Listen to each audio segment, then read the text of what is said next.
Hello friends, स्वागत है आपका हमारे YouTube channel GK with me में। जैसा कि आपको पता है, हमने हरियाणा जीके की सीरीज शुरू की है। तो इससे पहले भी हम बहुत सारी क्लासेस हरियाणा जीके की पढ़ चुके हैं। इससे पहले मैंने आपको कंप्लीट प्राचीन भारत में जो हरियाणा रहा था उसके बारे में पढ़ा दिया है। अगर आपको हमारी वो क्लासेस देखनी है तो उसकी प्लेलिस्ट बनी हुई है। हरियाणा सीटी के नाम से वो प्लेलिस्ट आपको, हरियाणा जीके सीटी के नाम से वो प्लेलिस्ट आपको हमारे चैनल पर दिख जाएगी। अगर आपको वो क्लासेस देखनी है तो आप हमारे चैनल पर विजिट करके वो क्लासेस देख सकते हैं। अब हमने यहाँ पर जो भी मुगल टाइम में हमारा जो हरियाणा था वो कैसा रहा, मध्यकाल में कैसा रहा, उस सब के बारे में पढ़ना स्टार्ट किया हुआ है। इससे पहले मैंने आपको जो भी इल्तुतमिश है, गुलाम वंश है, खिलजी वंश है, तुगलक वंश है, सैयद वंश है, इन सब के बारे में तो पढ़ा दिया था। ठीक है, जैसे मोहम्मद गोरी, गजनवी, इन सब के बारे में तो हम पढ़ ही चुके हैं।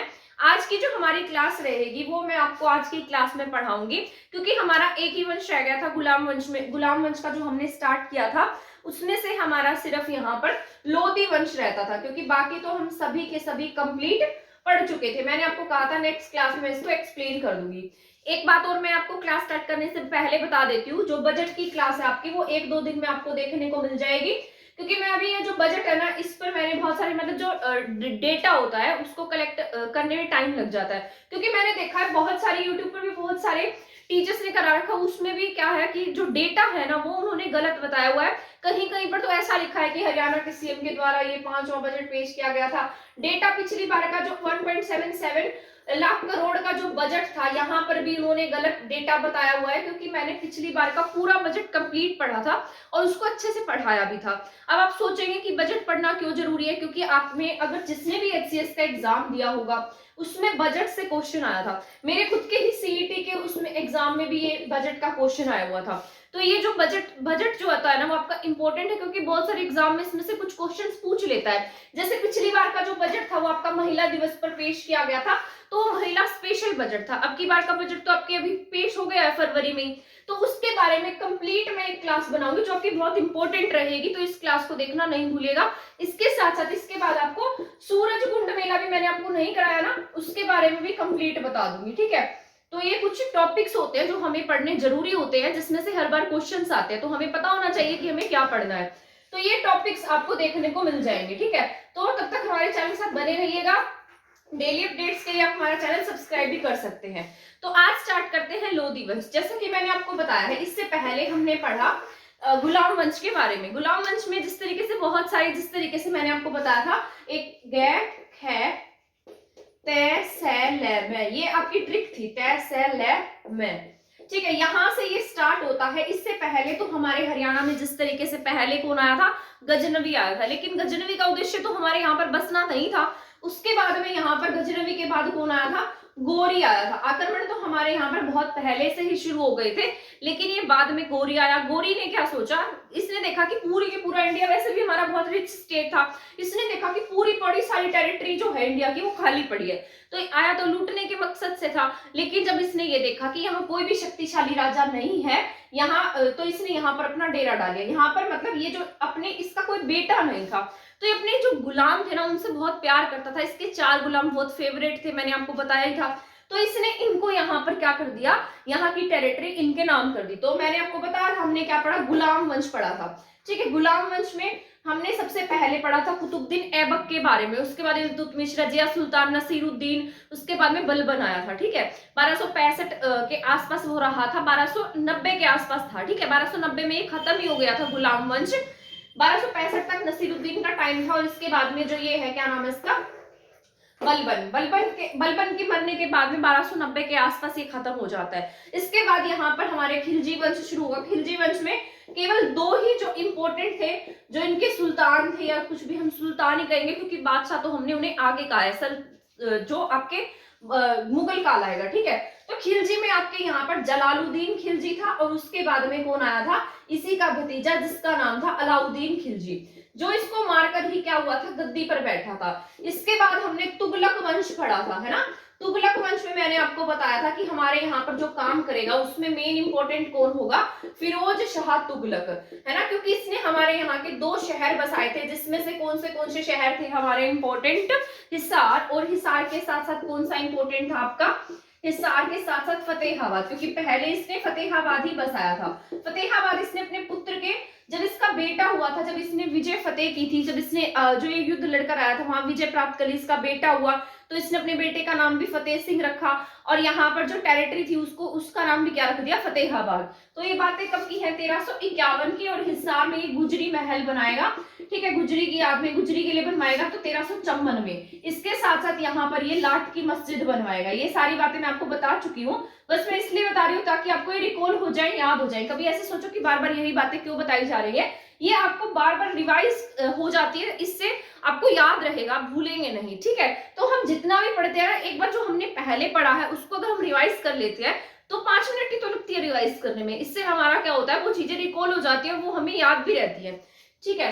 इसके बाद हमने सैयद वंश के बारे में 1398 में मैंने आपको बताया था, यहाँ पर 1398 में तैमूर के शासन के बारे में पढ़ा था। सॉरी, तैमूर लगाया था यहाँ पर, जब इसने बहुत कत्लेआम किया था। कत्लेआम करता करता ये हमारे घग्गर नदी से शुरू हुआ और यमुना से यहाँ से एंटर करके यहाँ पर हिमाचल प्रदेश और उत्तराखंड में चला गया।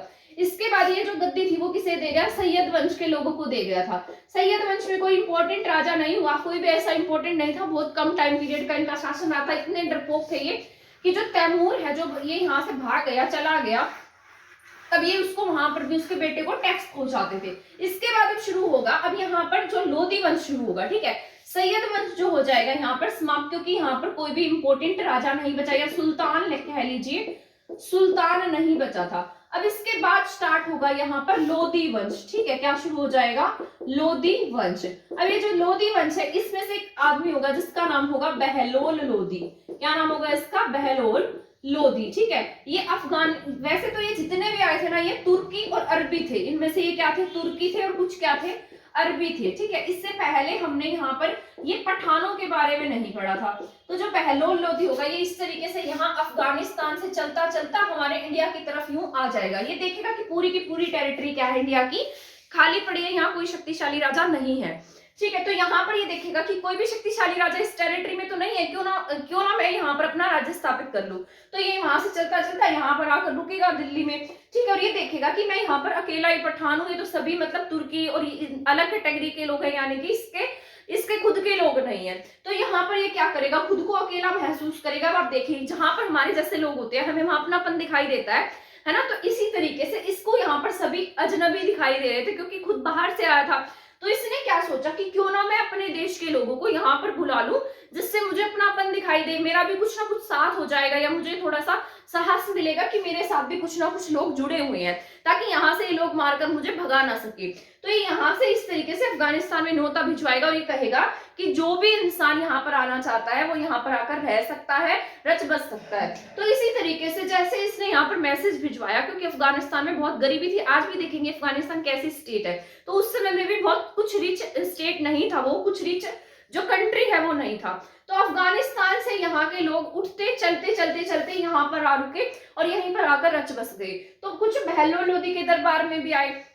अब जो बहलोल लोधी के दरबार में आकर रहने लगे, तो बहलोल लोधी इनकी बहुत रिस्पेक्ट करता, इनको अपने बराबर का समझता, इनकी बहुत ही ज्यादा इज्जत करता था, ठीक है। तो जिस तरीके से यहाँ पर क्या होने लगे, जो पठान है वो भी यहाँ पर आकर शासन स्थापित करने लगे, ठीक है। तभी तो आज हमारे इंडिया में बहुत सारी विविधताएं हैं, क्योंकि हमारे यहाँ पर हर टाइप के लोग आपको देखने को मिल जाते हैं, बहुत ज्यादा ब्रीड्स थी हमारे यहाँ। तो यहाँ पर जो बहलोल लोधी है, इसके आसपास अब जो अफगान से आने वाले पठान थे ना, उन्होंने यहाँ पर क्या कर लिया, अपना डेरा डाल लिया, और ये पठानों की क्या करने लगा, रिस्पेक्ट करने लगा, उनसे बहुत वैसे भी लगाव रखता था, क्योंकि बाहर का था, क्योंकि सभी इसको अरबी तुर्की दिखाई देते थे। तो ये यहाँ पर आकर रच बस गया। क्या नाम था इसका, बहलोल लोधी। अब यहाँ पर जिस तरीके से आपने एक इंसान के बारे में सुना होगा जिसका नाम था इब्राहिम सूरी, आपने हमारी हिस्ट्री, हरियाणा हिस्ट्री में पढ़ा भी होगा, इब्राहिम सूरी का मकबरा है ना। तो इब्राहिम सूरी का जो मकबरा है, वैसे आपको पता होगा नारनौल महेंद्रगढ़ में है, शेरशाह सूरी के जो दादा थे, है ना। तो यहाँ पर इसके समय में ही, जब इसने यहाँ से अफगानिस्तान से लोगों को बुलाया था, तो इसके समय में ही जो इब्राहिम सूरी है वो यहाँ से चलता हुआ आया, ठीक है। क्या नाम था इसका, इब्राहिम सूरी। और इब्राहिम सूरी जब यहाँ से चलता हुआ आया, तो ये कहाँ पर गया, इसके पास ना जाकर ये हिसार की तरफ एक्टिव हो गया, हिसार के पास गया, और हिसार में इसी का हेड था, यानी कि इसी के जो फेवरेट लोग थे ना, वो कहीं ना कहीं हेड बने हुए थे, जैसे हिसार में, यमुनानगर में, मतलब अलग अलग टेरिटरी में हेड बैठे थे।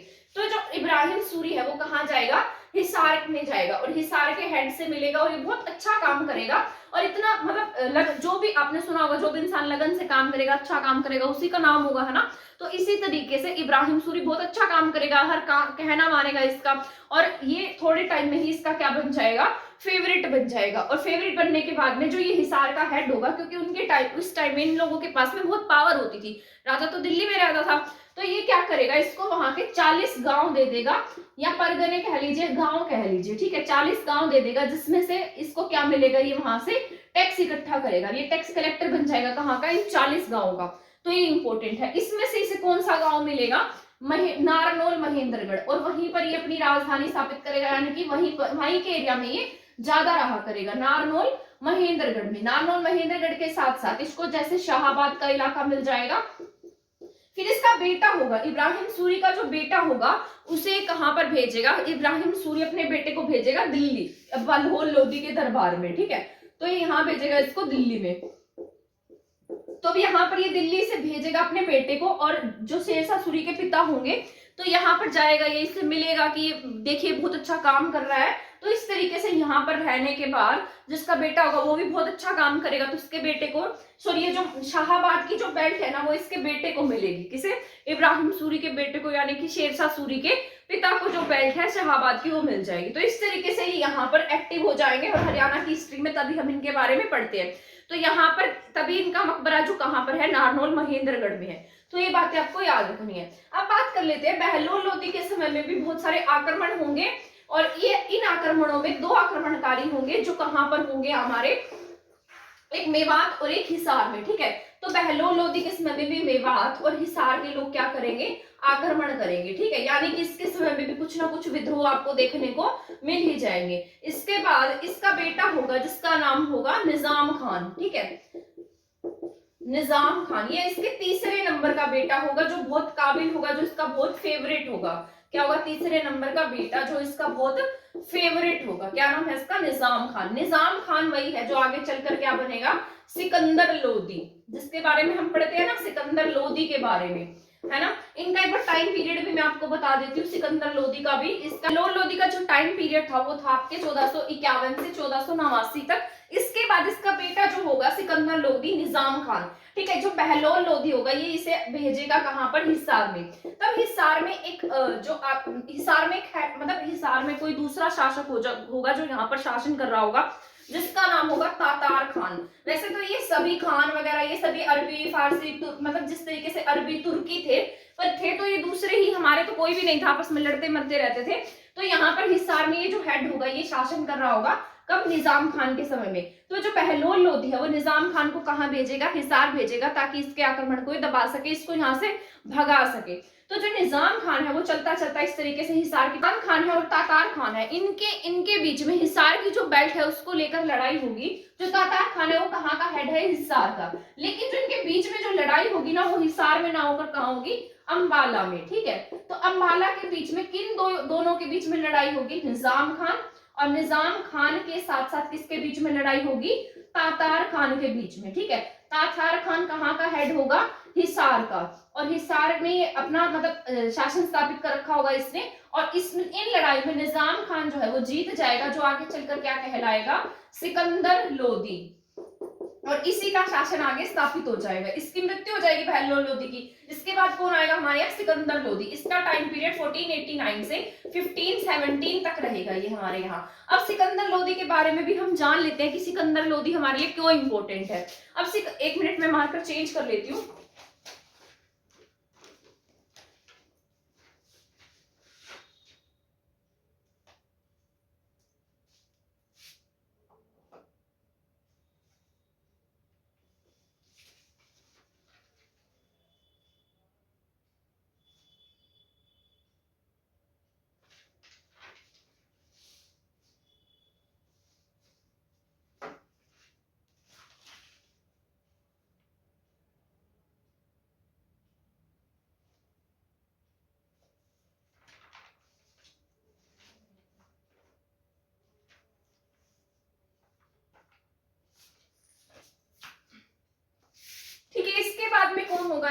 सिकंदर लोदी फेमस हो जाएगा।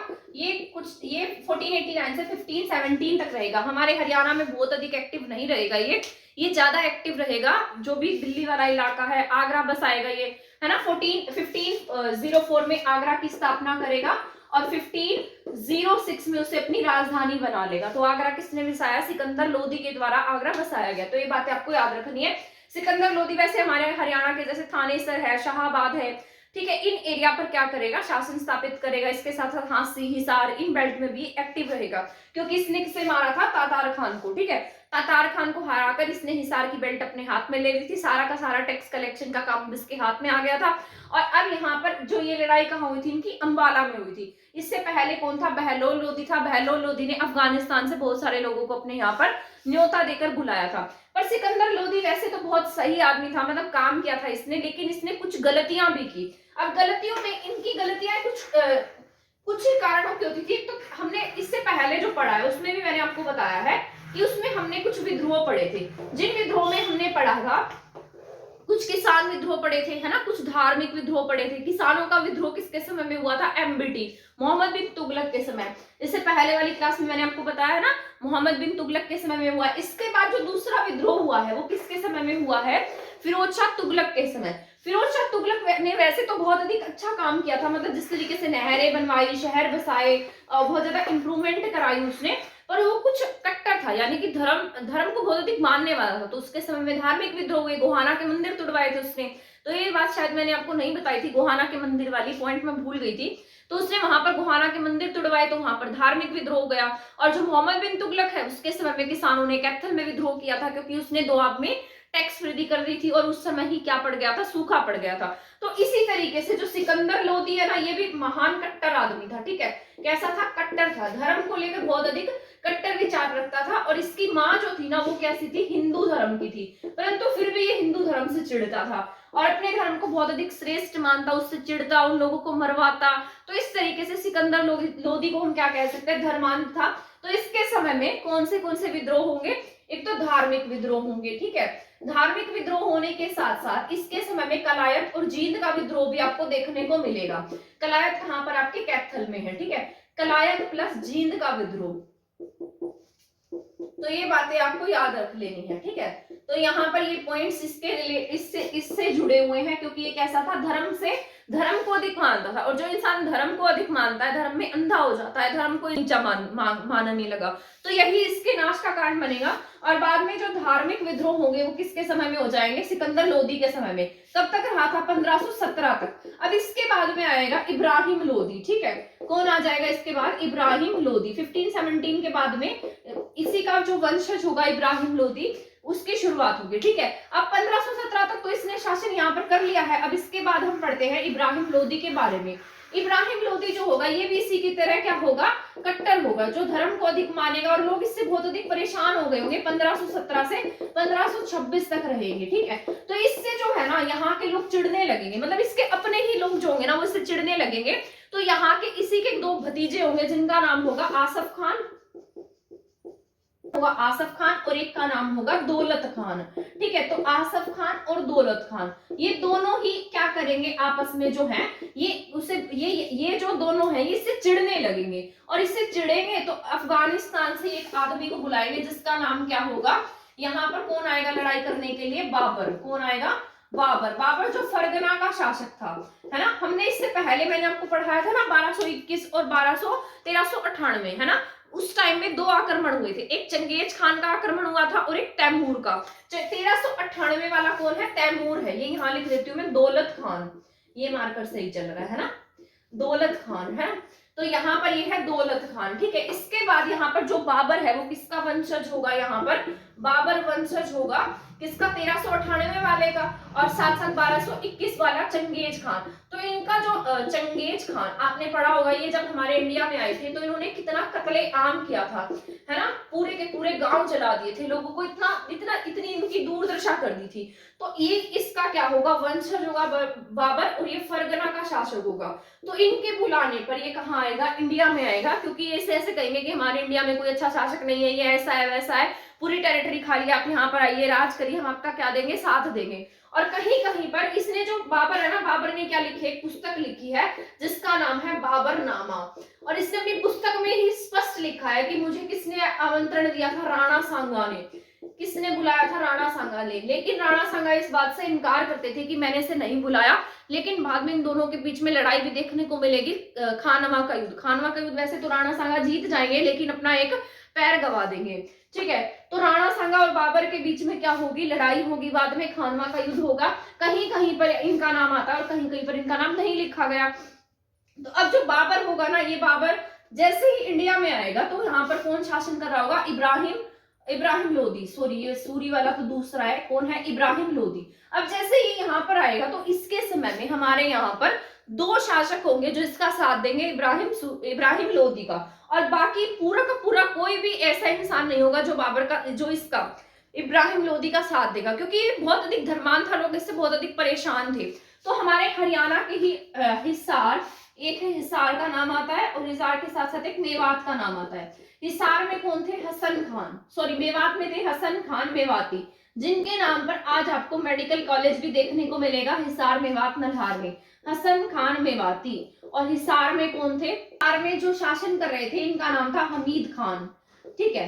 तो इस तरीके से ये जो दोनों होंगे किसके विरोध में काम करेंगे, बाबर के विरोध में काम करेंगे। और किसका साथ देंगे, इब्राहिम लोदी का। लेकिन पानीपत में ये जो लड़ाई होगी ना 21 अप्रैल 1526 को, ठीक है। तो 1526 में जब पानीपत की पहली लड़ाई होगी तो उसमें जो ये इब्राहिम लोदी है वो हार जाएगा और ये युद्ध में लड़ते हुए मारा जाएगा। तो ये पहला ऐसा शासक है जो युद्ध में लड़ते हुए मारा गया है। इससे पहले कोई भी शासक युद्ध में लड़ते हुए नहीं मारा गया, और ये क्या होगा, युद्ध में लड़ते हुए मारा जाएगा। तो पानीपत की पहली लड़ाई यही होगी। अब ये बात आती है कि लड़ाई कैसे जीत जाएगा, जो बाबर होगा, बाबर की सेना बहुत छोटी होगी, जब ये वहां से आएगा तो अपने साथ में क्या लेकर आएगा, ये 2 विधियों से काम करेगा। क्या, बाबर की जो विधि होगी, एक का नाम होगा तुगलमा विधि, ठीक है, तुगलमा विधि कह लो। और एक होगी, एक तोपची लेकर आएगा अपने साथ में, ठीक है, तोप खाना। ये जो तुगलमा विधि है, इसमें क्या करता है, जो शत्रु होता है उसको घेर कर तोप से उड़ाने का काम करता है। तो ये बहुत बड़ी बड़ी तोपें लेकर आएगा। इससे पहले इंडिया के लोगों ने तोप देखी नहीं थी कि ये क्या चीज है। तो जैसे ही तोप लेकर आएगा, इस तरीके से यहाँ इसकी सेना तोप लिए खड़ी, और ये हाथियों पर तलवार और इस तरीके के जो भी मटेरियल होता था जिससे पहले ये एक दूसरे को मारा करते थे, वो सब होगा। तो ये जैसे ही इनकी सेना आगे बढ़ेगी तो ये तोप से क्या करेंगे, इन्हें उड़ा देंगे। तो यही क्या है, इनका तोप खाना था। और ये 2 तोपची लेकर आया था, ठीक है। इसके जो बहुत फेवरेट तोपची थे, जिनकी वजह से ये लड़ाई जीता था, जिसका नाम था, और दूसरे का नाम था, एक का नाम था मुस्तफा और एक का नाम था उस्ताद अली, ठीक है। तो 2 इसके क्या थे, फेवरेट तोपची थे। तो ये बात हो गई हमारे यहाँ पर बाबर की, ठीक है। तो इस तरीके से यहाँ पर अब शुरू हो जाएगा मुगल पीरियड, ठीक है। तो मुगल पीरियड की शुरुआत इस तरीके से हरियाणा में होगी। ये क्या लेकर आएगा, अपने तोपची लेकर आएगा। तोपची के साथ साथ ये क्या करेगा, यहाँ पर इस तरीके से इब्राहिम लोदी को खत्म करने का काम करेगा। और ये जो मुगल टाइम पीरियड है, ये बहुत लंबे समय तक चलेगा। आपने पढ़ा होगा कि 1526 से किसकी शुरुआत हो चुकी है, मुगल टाइम की, 1526 से, ठीक है। इसको मैं एक बार इरेज कर देती हूँ। 1526 से शुरुआत हो गई, 1526 से 1707 तक ये रहेंगे, यहां तक तो एक्टिव रहेंगे ये, ठीक है। 1526 में कौन आया, बाबर। और 1707 में यहाँ पर कौन काम कर रहा है, 1707 में किसकी डेथ हो जाएगी, औरंगजेब की डेथ हो जाएगी। अब औरंगजेब की डेथ के बाद में ये जो इनका मुगल टाइम है, ये बहुत अधिक स्ट्रॉन्ग नहीं रहेगा। इसके बाद में हमारे यहाँ ब्रिटिश पीरियड आ जाएगा। और यहाँ पर जो मतलब जिस तरीके से जो इनका जो टाइम पीरियड था मुगलों का, ये कमजोर होने लगेंगे। इसके बाद आपने देखा होगा 1857 की क्रांति में अंतिम मुगल बादशाह बहादुर शाह जफर, जो 1857 की क्रांति में, जिसमें इसके बेटों को बिल्कुल इस तरीके से उनका सिर उतार दिया गया और इन्हें कहाँ भेज दिया गया, जेल में, रंगून जेल में भेज दिया गया था, इसको और इसकी पत्नी को। और वहीं पर इन दोनों की डेथ हो जाती है। और इसके बाद में यहाँ पर मुगल जो पीरियड है वो खत्म हो जाएगा, बिल्कुल इनका खात्मा हो जाएगा। इसके बाद हमारे हरियाणा पर और इंडिया पर किसका राज स्थापित होगा, ब्रिटिशर्स का राज स्थापित होगा। तो वही सब हम पढ़ेंगे हमारी नेक्स्ट क्लास में। तब तक हमारे चैनल के साथ बने रहें। और अगर आपने हमारी क्लास को शेयर नहीं किया अब तक, तो आप हमारी क्लास शेयर भी कर दीजिए। आपने चैनल सब्सक्राइब नहीं किया है तो आप हमारा चैनल सब्सक्राइब भी कर दीजिए। आज की क्लास में इतना ही है। नेक्स्ट क्लास में नेक्स्ट टॉपिक के साथ मिलते हैं और करंट अफेयर का जो टॉपिक मैंने आपको बताया है उसे देखने के लिए भी हमारे चैनल के साथ बने रहें। अगर आपको हमारी पहले वाली क्लासेस देखनी है तो हमारी प्लेलिस्ट में जाकर हमारी क्लासेस देख सकते हैं। थैंक यू, धन्यवाद।